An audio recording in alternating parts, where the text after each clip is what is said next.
The Whispering Woods was alive with music. It was the great gathering, the one night a year when every animal shared their favorite sound. Pip, a small bear with big ears, bounced on her paws.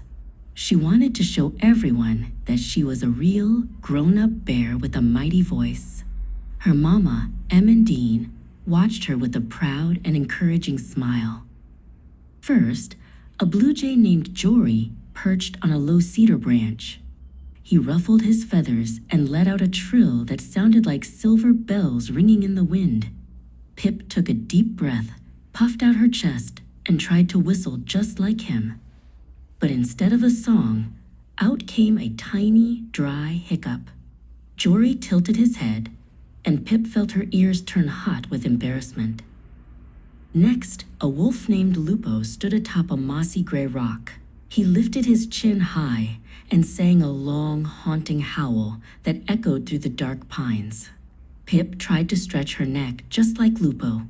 She opened her mouth wide to let out a wild, lonely cry, but only a soft, puppy-like yip escaped.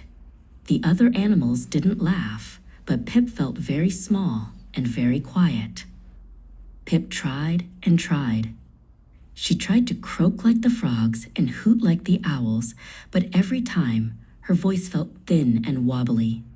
When it was finally time for the bears to roar, Pip squeezed her eyes shut and gave it everything she had. Squeak! It wasn't a roar at all. It was just a tiny, fuzzy growl. Pip hung her head and buried her face in Amandine's thick fur. "I don't have a roar, Mama," Pip sobbed as they walked away from the clearing. "I'm just a squeaky bear. I'll never be brave like Lupo or beautiful like Jory."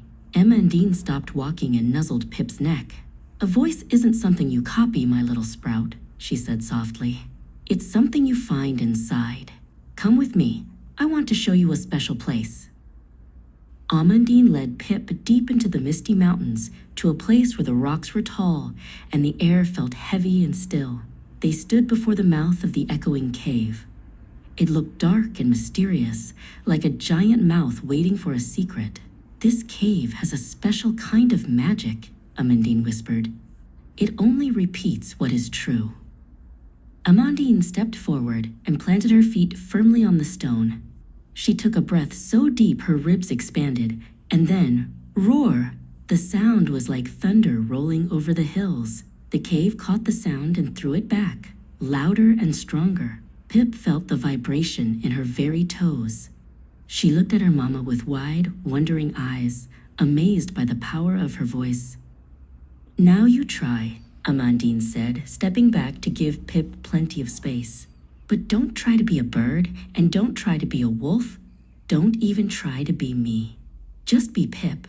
Pip looked at the dark cave and then at her own paws. She felt the silence waiting for her. She felt Amandine's warm presence right behind her, a steady shadow of love and belief. Pip closed her eyes. She didn't think about songs or howls.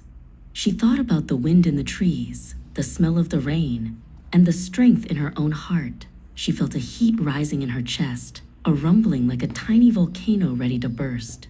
She opened her mouth and let out a sound that started deep in her belly.